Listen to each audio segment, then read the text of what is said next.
Pues vamos a iniciar. Les comento, prácticamente ya actualmente yo ya estoy pues jubilado de la jefatura de cirugía maxilofacial. Hace unos pocos meses que me jubilé. A bien, tuve la oportunidad de tener 8 años de jefe de servicio del Hospital de Trauma en el área de cirugía maxilofacial y 29 años trabajé en mismo hospital. Entonces, pues prácticamente fue mi segunda casa hasta hace unos cuantos meses, ¿sí? Entonces, como antecedentes, yo les podría comentar que desde el año 400 antes de Cristo, Hipócrates fue uno de los primeros que empezó a hablar acerca de las lesiones traumáticas, mejor conocido como fracturas, ¿sí? Empezó en sus pequeños documentos que aún se conservan a hablar acerca precisamente de la pérdida de continuidad de los huesos, ¿sí? Que posteriormente ya más adelante conocemos con el nombre de fracturas, ¿sí?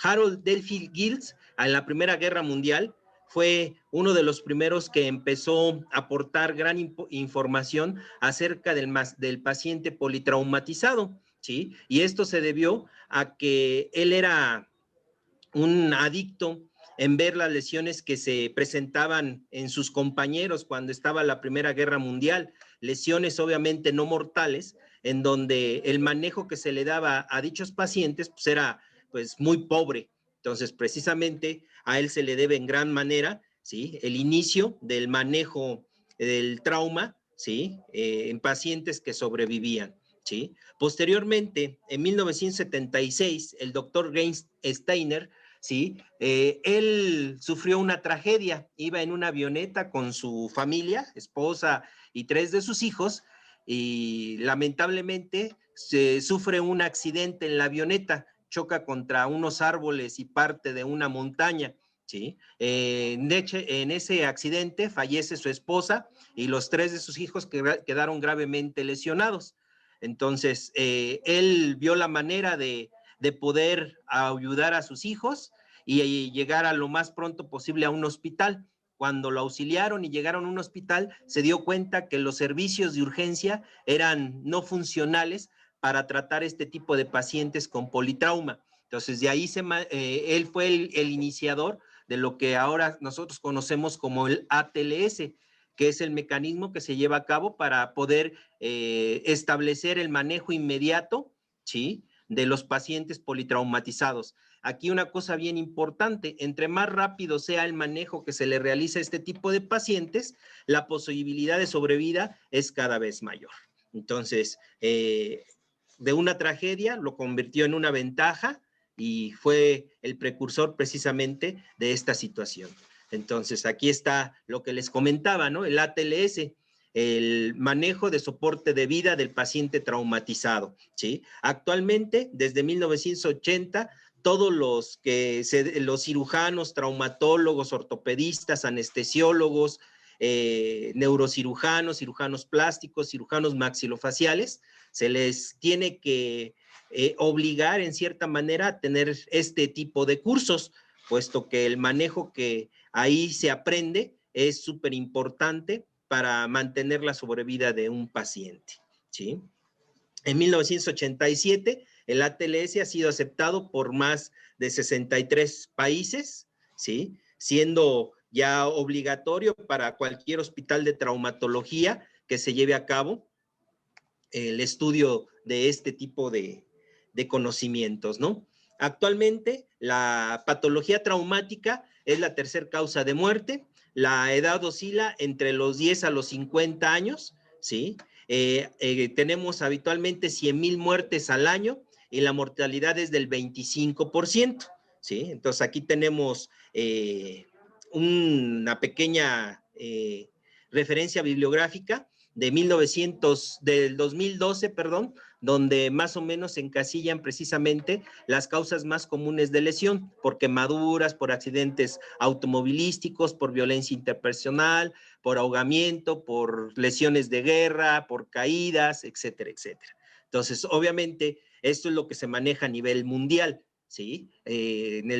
Nosotros hicimos un estudio del 2010 al 2020 de las lesiones más comunes de trauma facial. Más adelante lo veremos, ¿no? Y lo comentaremos, ¿sí? Entonces, aquí tenemos otra referencia del 2018 de cómo está a nivel mundial especificado los datos de los pacientes que sufren en trauma facial a nivel mundial, ¿sí? Entonces, recordando un poquito, la definición del trauma viene del vocablo griego trauma, que significa herida, ¿sí? Por definición, es la consecuencia de una sobrecarga única o múltiple sobre el hueso. La fractura es la discontinuidad en los huesos a consecuencia de golpes, fuerzas o tracciones cuyas intensidades superen la elasticidad del hueso. Una fractura es la pérdida de continuidad normal de la sustancia ósea o cartilaginosa, ¿sí? Nosotros tenemos la más común que en su conjunto abarca todas las lesiones faciales, que es la fractura panfacial, que involucra la mandíbula, el maxilar, el complejo cigomático malar, el complejo naso-órbito etmoidal, el hueso frontal, ¿sí? Y la asociación a tejidos blandos. Esa sería como que la definición establecida a nivel mundial de este tipo de fracturas, ¿sí? Vamos a ver que lo podemos establecer en diferentes categorías o grupos, ¿sí? El primer grupo son los que interfieren en las funciones fisiológicas vitales. Hay que recordar que en la cara tenemos estructuras sumamente importantes, el globo ocular, el oído, ¿sí? La vía respiratoria y la vía digestiva, que son los orificios de entrada por donde van a pasar esos elementos, ¿sí? Tenemos el segundo grupo, que no implica un peligro inminente para la vida, pero que sí va a afectar de manera importante la estética y la función. Y el tercer grupo es el que abarca la parte no urgente, ¿sí? Que son los famosos daños ocultos. En este caso, son los que pueden, en cierta manera, provocar en el paciente alteraciones en la respiración, alteraciones en la masticación o alteraciones en la estética facial, ¿sí? Entonces, no es que no sean urgentes, simplemente el daño, ¿sí? Puede ser reparado posteriormente, ¿no? Aquí también tenemos que considerar el aspecto jurídico de las lesiones. Muchas veces las lesiones faciales van a estar involucrados a situaciones, ¿sí? Que involucran a terceros. Por ejemplo, las lesiones por agresión de terceras personas, ¿sí? En donde pueden ser categorizadas hasta por cárcel.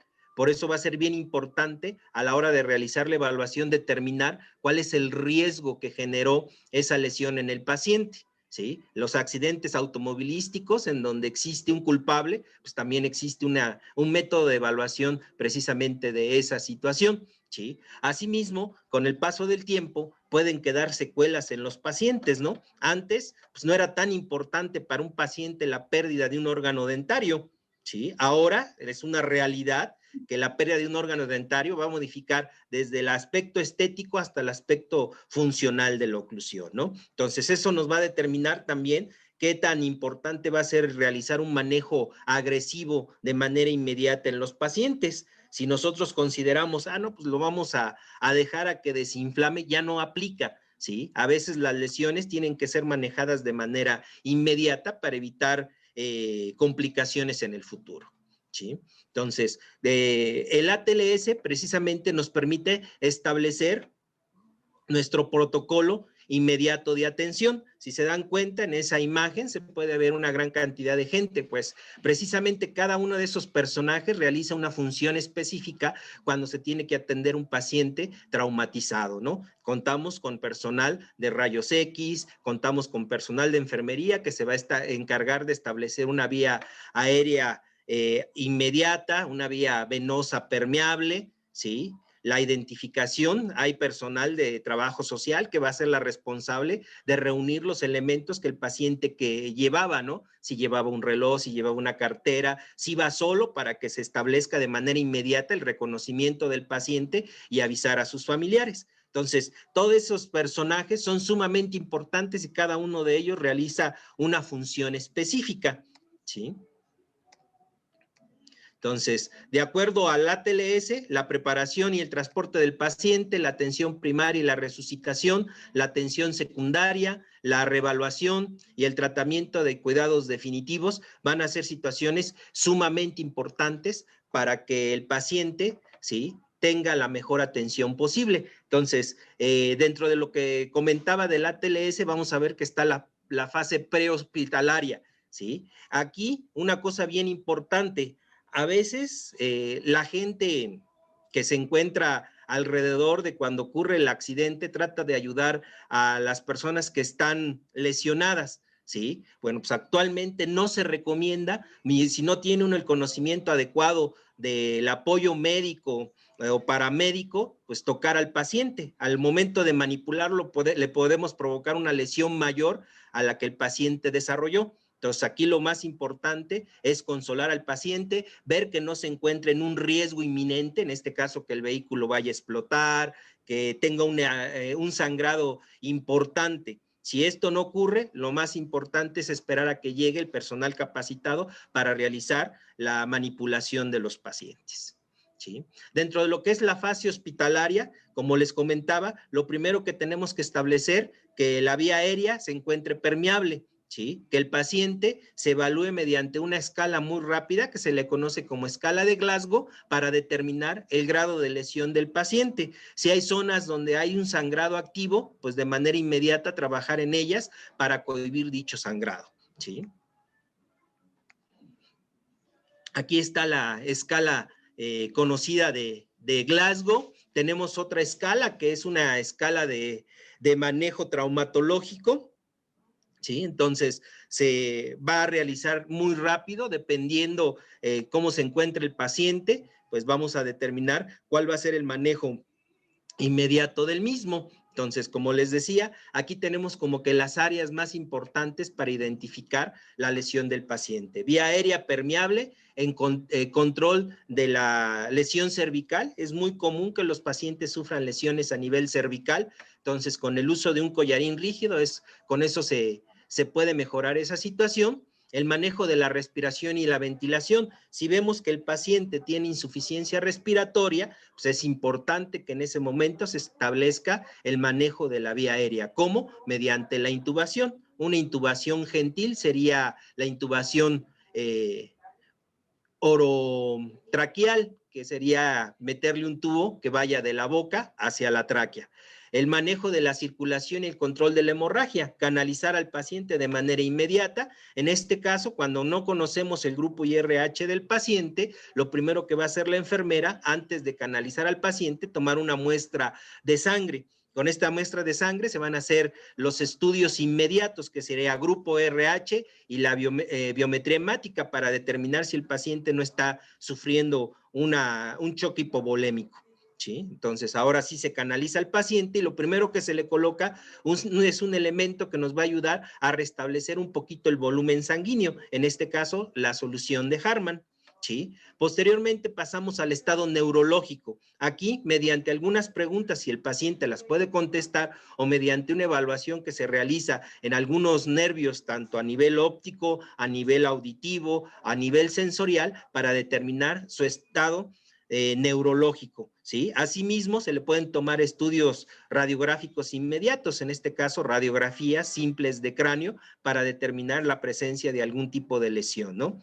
La exposición y ambiente, en este caso, de identificar la causa que provocó la lesión, si fue un accidente automovilístico, si fue una descarga eléctrica, si fue una agresión en donde le provocaron múltiples golpes al paciente, una quemadura, etcétera, etcétera. Entonces, todo esto viene establecido precisamente en el ATLS, ¿sí? Entonces, dentro de lo que viene siendo la atención primaria y la resucitación, es establecer y mantener el mantenimiento del paciente en sus funciones fisiológicas más importantes.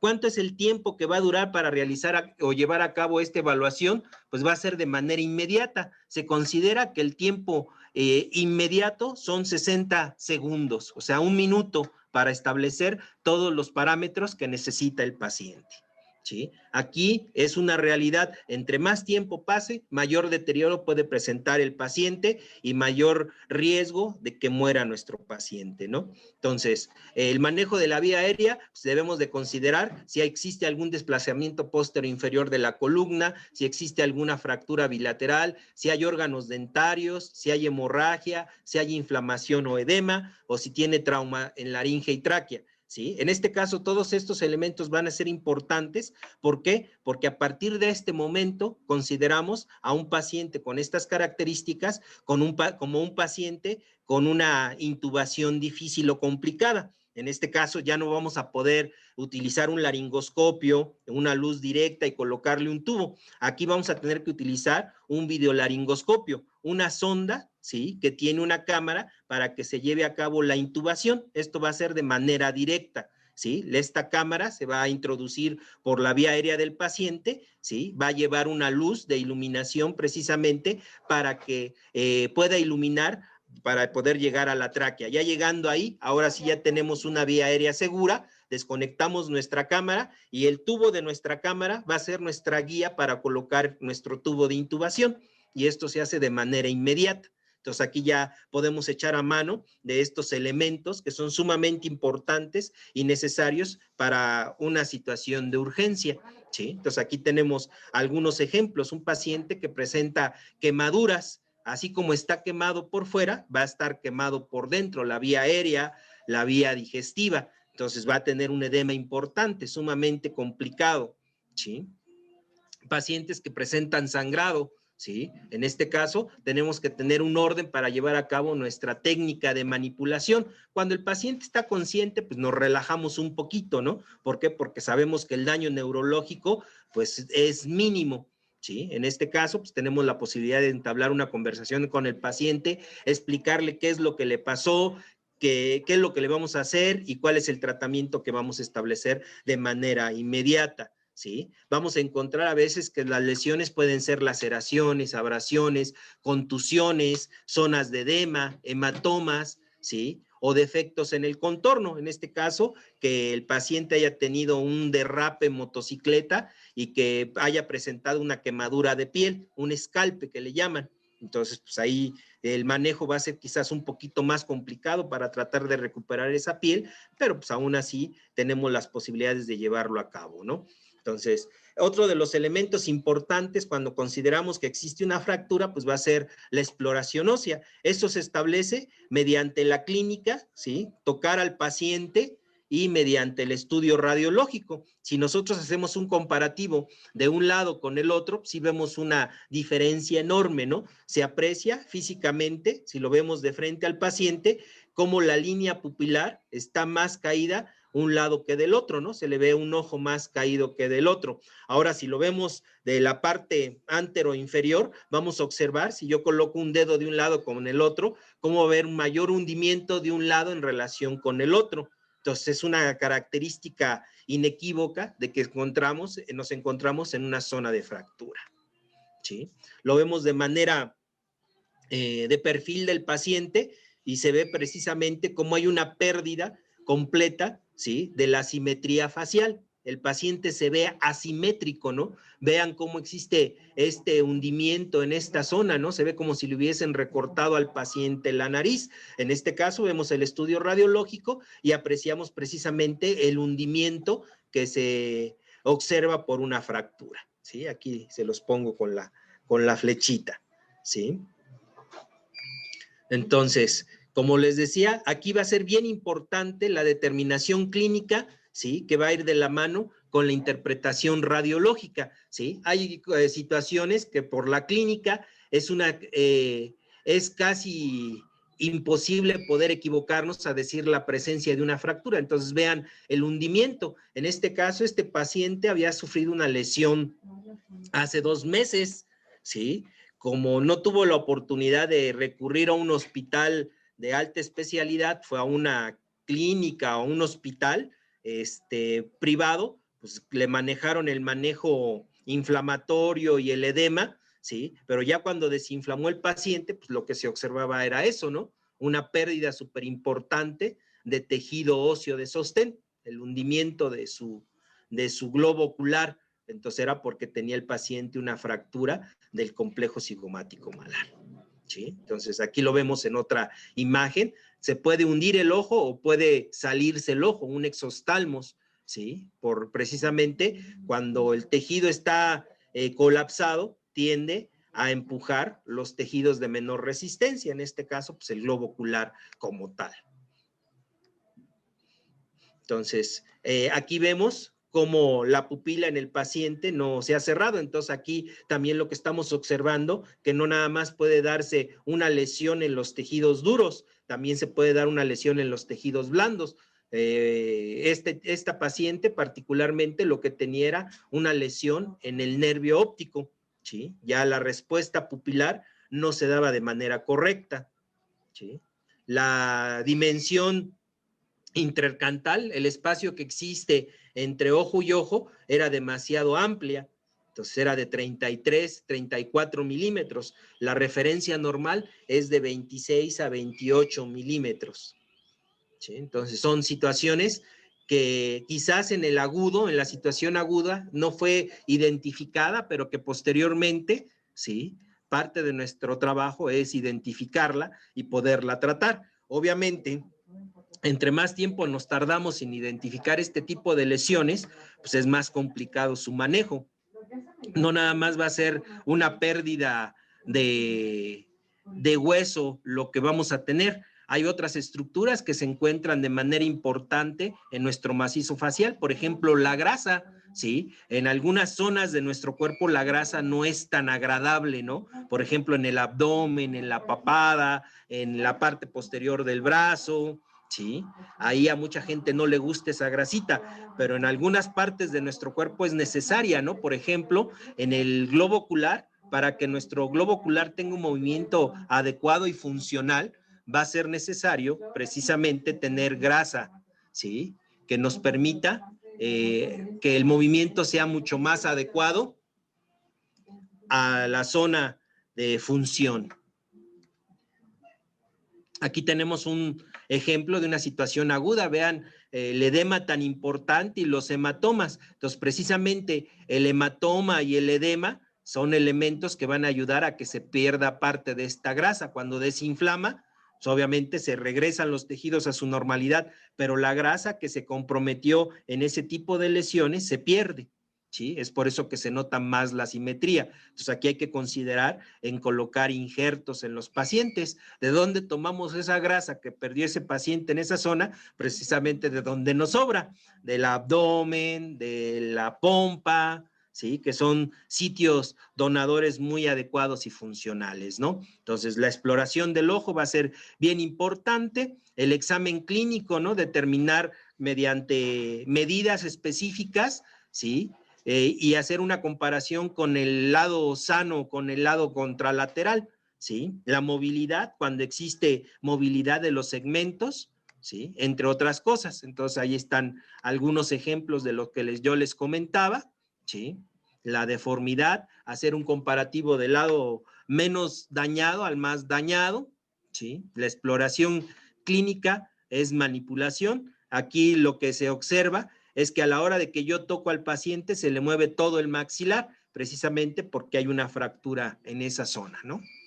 Entonces, la evaluación de la articulación temporomandibular, la evaluación de la mandíbula, la oclusión, ¿no? Ver cómo se ve modificada el proceso oclusal en relación al resto de la arcada, ¿sí? Entonces son características de fractura, ¿sí? La pérdida de órganos dentarios, la pérdida de hueso que soporta el diente, ¿sí?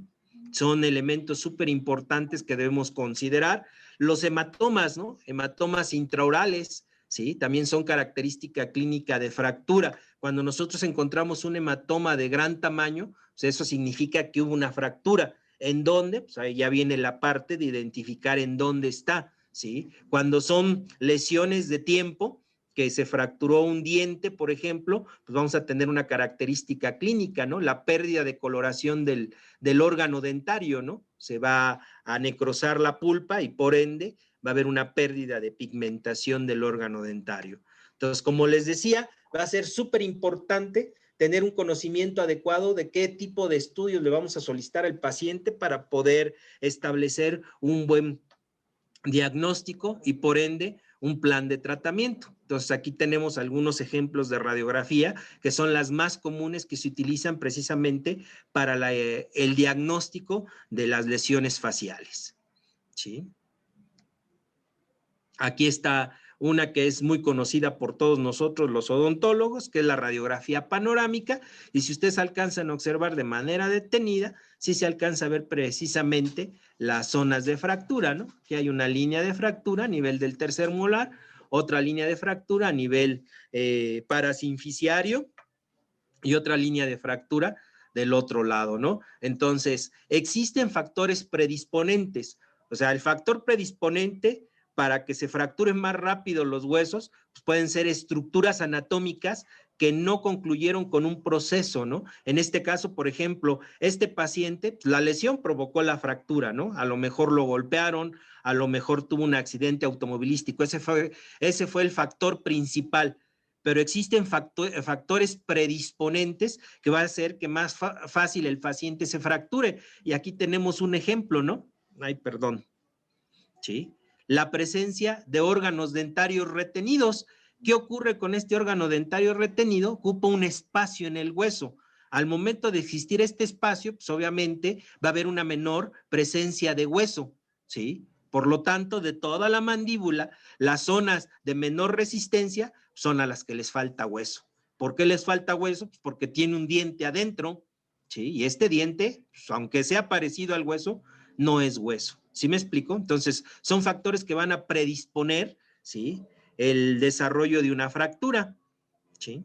Entonces, aquí tenemos varios estudios. Estos son estudios tomográficos tridimensionales a donde podemos observar de manera adecuada, ¿sí?, los trazos de fractura. Vean, en este caso, el piso de la órbita, la pared lateral de la órbita, la pared medial de la órbita, ¿sí?, todo el cuerpo de la nariz, ¿sí?, el techo de la órbita. Entonces, aquí tenemos unos ejemplos muy claros, ¿sí? Aquí el cuerpo del maxilar también como está fracturado, ejemplos muy claros de fracturas. Entonces, pues no se necesita tener un gran conocimiento en imagenología para encontrar este tipo de lesiones cuando contamos con este tipo de estudio, ¿no? Una tomografía tridimensional, que es una de las más socorridas y más adecuadas para este tipo de pacientes, ¿sí? Aquí tenemos otra tomografía en donde de igual manera alcanzamos a ver perfectamente las zonas de fractura a nivel del cuello de la mandíbula, a nivel parasinficiario, ¿no? Entonces, se realizan cortes específicos para determinar las zonas de lesión. Tenemos, desde 1970, se han empezado a utilizar las radiografías simples, son de gran ayuda, pero si contamos nosotros con una tomografía computarizada que se empezó a utilizar a partir de 1980, pues los beneficios y los resultados son mucho mejor, ¿no? Entonces, imagínense este paciente que tuvo un accidente en moto y vean la destrucción tan importante que tiene la mandíbula, ¿no? Vean cómo está totalmente la disyunción del cuerpo mandibular, ¿no? Este sería como que la parte sana de la mandíbula fracturada. Hasta acá ya está la otra parte de mandíbula, está totalmente rotada esta otra parte de mandíbula y ya está totalmente perdido la otra parte de la mandíbula, ¿no? Entonces, muchas veces hacer este tipo de reconstrucciones, pues es como si empezáramos a hacer nosotros un rompecabezas, ¿sí? Afortunadamente, pues este rompecabezas, pues lo vimos en un inicio, ¿no? Conocemos la anatomía funcional, entonces, pues automáticamente sabemos cómo lo vamos a poder reconstruir, ¿sí? Pero aún así, pues, sí genera una serie de situaciones complejas, pero que afortunadamente, ¿sí?, nos han dado buenos resultados. Entonces, tenemos varios tipos de lesiones que son las de bajo impacto, aquellas en donde pues, prácticamente pueden ser heridas superficiales. Lamentablemente, por ser el rostro, ¿sí?, antes podíamos decir que en un hombre verles heridas en la cara pues era así como que parte de su currículum vital, ¿no? Ah, pues este debió haber sido muy peleonero de jovencito y esas heridas son heridas de guerra, ¿no? De recuerdos de lesiones. Pero si lo aplicamos ahora a una mujer, de 26, 27 años que la encontramos con heridas faciales o con cicatrices faciales, pues no es nada agradable para ella, ¿no? Es más, va a hacer todo lo posible para borrar ese tipo de lesiones. Entonces, sí, la cara es y seguirá siendo una carta de presentación para nosotros. Entre más lastimada, entre más cicatrices encontremos, pues menos agradable va a ser para el mismo paciente tenerlas, ¿no? Lesiones de moderada energía, en este caso pueden ser fracturas, pero que las fracturas son simples, ¿no? ¿A qué me refiero con simple? Pues de que solamente existe un solo trazo de fractura, como podemos ver aquí, ¿no? Por más desplazada que esté, pues no tenemos tanto problema, ¿no? Yo le puedo colocar aquí un tornillo para que me haga contrafuerte y volver a colocar la fractura en su posición y ya fijarla con una placa de reconstrucción. Más adelante vamos a ver algunos ejemplos. Y tenemos estas otras, ¿no? Lesiones de alta impacto, ¿sí? En este caso, aquí hay una pérdida importante de hueso, pérdida importante de tejido, y lamentablemente este tipo de pacientes son pacientes que los vamos a ver por mínimo unos 5 o 6 años, ¿no? Por el manejo que se le va a dar tan específico. Este ejemplo, pues es un paciente que intentó suicidarse con una escopeta. Lamentablemente, pues hasta para suicidarse uno tiene que tener ingenio, ¿no? Entonces aquí esta persona estirando su brazo quiso disparar la escopeta, como no le alcanzaba el brazo, movió la cabeza, se disparó y pues no se mató, ¿no? Nada más se destruyó el tercio medio facial. Entonces, pues aún así tenemos que ver las posibilidades para ofrecerle algo a este tipo de pacientes, ¿no? ¿Cuál es el propósito del estudio imagenológico? Tener un adecuado diagnóstico clínico y radiológico para establecer un manejo quirúrgico inmediato o lo más adecuado posible para el paciente, ¿no? Entonces hay ocasiones que el paciente nos llega así vendado, ¿sí? Le pedimos el estudio y ya vemos qué es lo que tiene, no tenemos en muchas ocasiones por qué manipularlo, ¿no? Sí, entonces aquí ya vemos la tomografía, identificamos la lesión y ahora sí lo metemos a quirófano. Tenemos una serie de estudios radiológicos importantes, ¿sí? En cuanto a radiografías simples, tenemos la radiografía cefálica lateral, Cadwell lateral, la Batters, la segmento Bertz, la Town y la panorámica, ¿sí? Y aquí tenemos algunos ejemplos. Esta es la radiografía de Town. ¿Qué es lo que nos puede ayudar esta radiografía de Town? A ver perfectamente todo el cuerpo mandibular, cuello de cóndilo, ángulo mandibular, cuerpo mandibular y ramas ascendentes. Entonces, esta radiografía nos ayuda precisamente para ver este tipo de estructuras. Tenemos la Town lateral, ¿sí? Que se puede realizar a boca abierta, a boca cerrada, también nos va a ayudar precisamente para identificar lesiones en el tercio medio facial, que serían el maxilar y en la mandíbula, ¿sí? Entonces, son algunos de los estudios que nosotros utilizamos comúnmente precisamente para hacer una buena identificación radiológica y corroboración clínica de lo que el paciente tiene. Aquí tenemos la proyección lateral cefálica, ¿sí? Y nos va a poder ayudar para identificar lesiones a nivel del tercio medio facial, identificar lesiones a nivel craneal, ¿sí? Identificar lesiones en la mandíbula, en lo que vendría siendo el cuerpo mandibular, etcétera. ¿Sí? La Cadwell es una radiografía póstero-anterior del cráneo, ¿sí? Nos va a permitir identificar lesiones a nivel de la órbita, a nivel del cuerpo nasal, a nivel del maxilar y a nivel del cuerpo mandibular. Entonces, tenemos una serie de estudios radiológicos que nos van a ayudar de manera importante para identificar lesiones, ¿sí? Entonces, pues prácticamente, ¿sí? Tenemos las armas suficientes para poder hacer un buen diagnóstico radiológico sin tanto problema, ¿no? Como les decía, aquí vemos el trazo de fractura, ¿no? Sí, entonces son elementos que nosotros identificamos. La lateral oblicua para identificar fracturas del ángulo mandibular, ¿sí? La posición en que se realizan. Muchas veces este tipo de estudios se pueden realizar hasta en el consultorio dental utilizando nuestro aparato de rayos X. ¿Sí?